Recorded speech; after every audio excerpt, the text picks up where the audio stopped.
Itu seperti apa tuh Mbak untuk bapaknya ya? Ya, papahku. Papahku kan masuk di rumah sakit ini, riwayatnya kan punya sakit diabetes mellitus. Dan itu dengan kondisi luka kaki kayak gini. Kamu minta buktinya tuh, aku lengkap juga, tenang. Nih, ini kaki papahku kayak gini.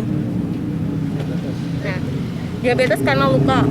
Nah, terus habis itu udah jelas-jelas sakitnya ya Mas, dengan hasil lab seperti ini. Glukosa gula darah 911 dengan kondisi nggak sadar. Nah, harus Itu hasil dari sini. dari rumah sakit apa? Ini. Lain. Oh, rumah sakit okay. ini nih. Rumah sakit ini yang membuat papahku meninggal dunia. Nah, terus udah jelas-jelas ya, ini hasil labnya kayak gini. Glukosa tinggi dengan hemoglobinnya segini, HB-nya rendah 5,6 yang harusnya standarnya 12. Dia cuma setengahnya aja nggak ada. Terus dengan gula segini. Terus udah jelaskan dengan riwayat penyakit dalam seperti ini, masuk di UGD posisi 1:30 siang.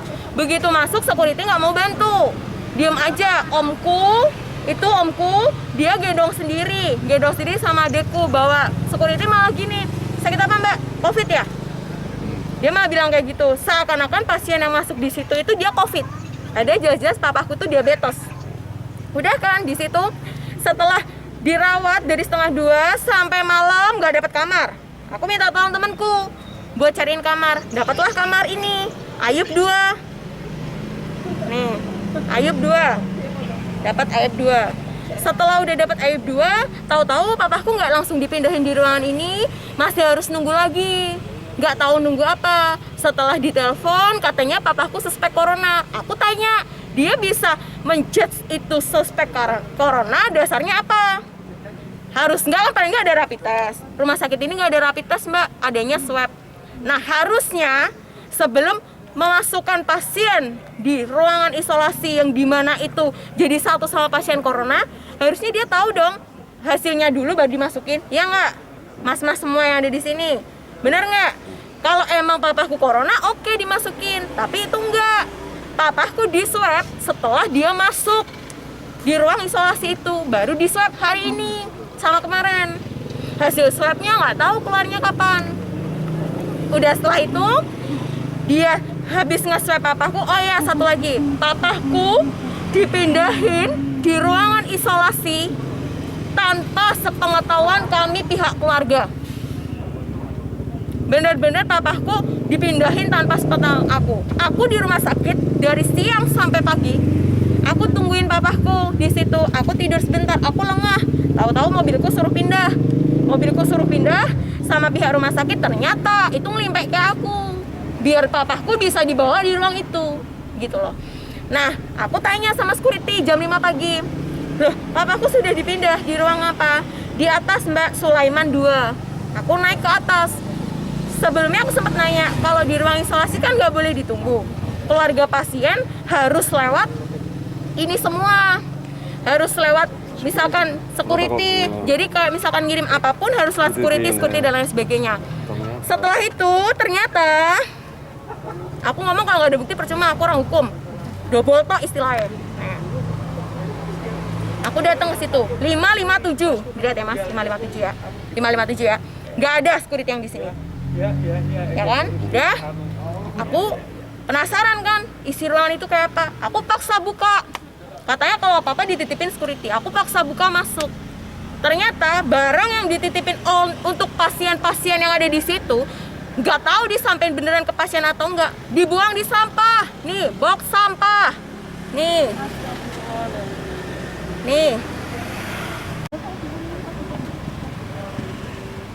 Udah. Korban yang meninggal kayak papahku. Nah, aku masih belum puas. Itu kan masih ada pintu lagi. Aku lihat dari pintu. Nih pintunya. Ini posisi 559. Pintu ini yang dalamnya isi pasien corona semua. Cuman ada satu perawat, dia ber-APD lengkap. Satu perawat merawat semua pasien yang ada di situ. Satu perawat. Tapi aku nggak tahu kalau perawat yang lain ternyata ada, kan aku nggak tahu. Yang aku lihat satu perawat. Terus aku belum putus asa. Aku tunggu di situ lama loh.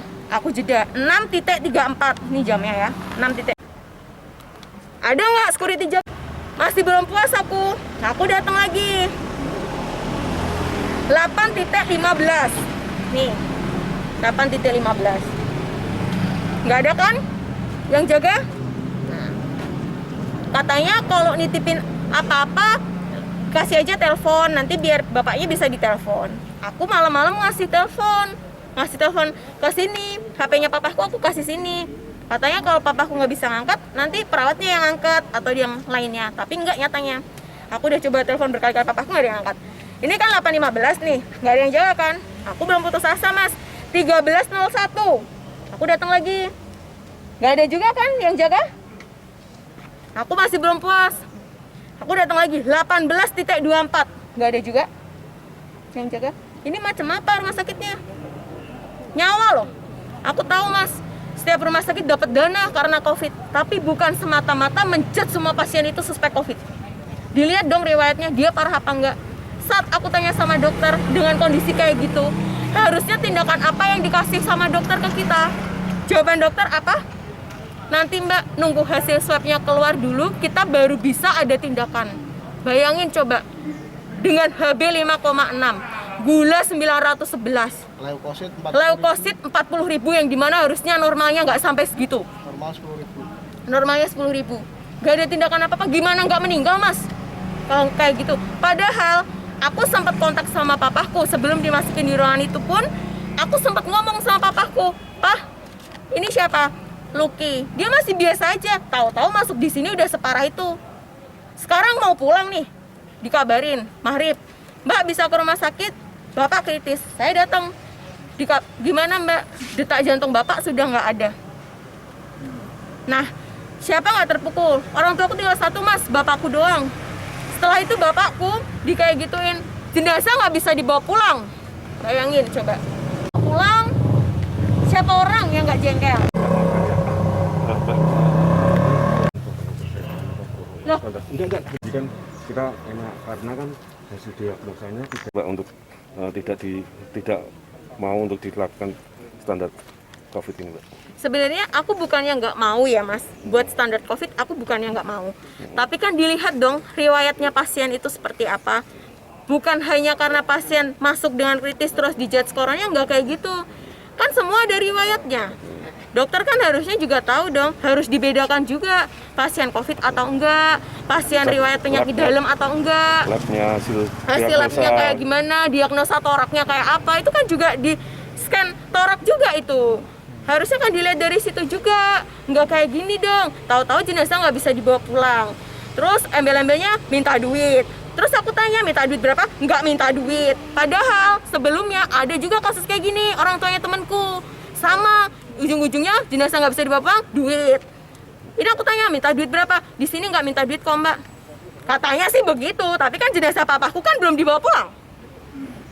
Dari rumah sakit tadi sempat bilang diduga ya, Mbak, ya COVID itu artinya belum dilakukan. Ya, dia tuh suspek COVID, baru menduga dia COVID. Berarti kan dia menduganya tuh dasarnya apa gitu Ya, loh, artinya belum Mas. dilakukan rapid test dan swab ya. Belum. Dia papaku baru dikasihin swab. Katanya kan rumah sakit ini nggak ada rapid, katanya harus swab.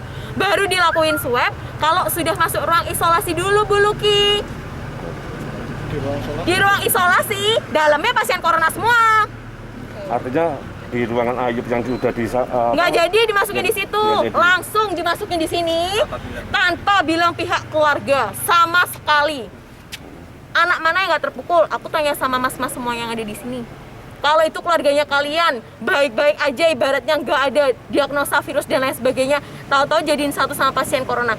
Aku sempat nanya sama dokter Galang tuh, ketua dokter gugus COVID katanya. Aku tanya, sekarang gini, papaku dengan kondisi dia nggak COVID, dijadiin satu sama pasien COVID. Terus nanti kalau ketular gimana? Imunnya kan rendah kan? Jawabannya, itu nggak mungkin tertular karena itu ruangan sudah steril. Dasarnya apa? Dia bisa praktekin sendiri nggak? Dia berani nggak tidur sama pasien positif corona? Nggak berani kan? Nama lengkap, Pak? Namaku Lucky Febrianisa. anak yang kedua. Anak pertama dari Bapak Kusnanto. Masih, Mbak.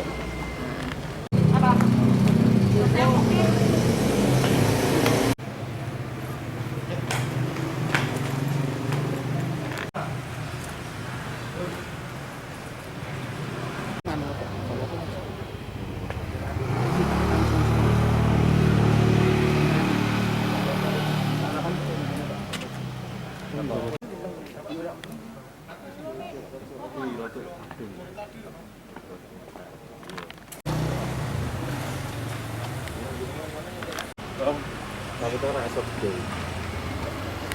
Coba itu. Ya kudu ono pihak saka kene. Wah,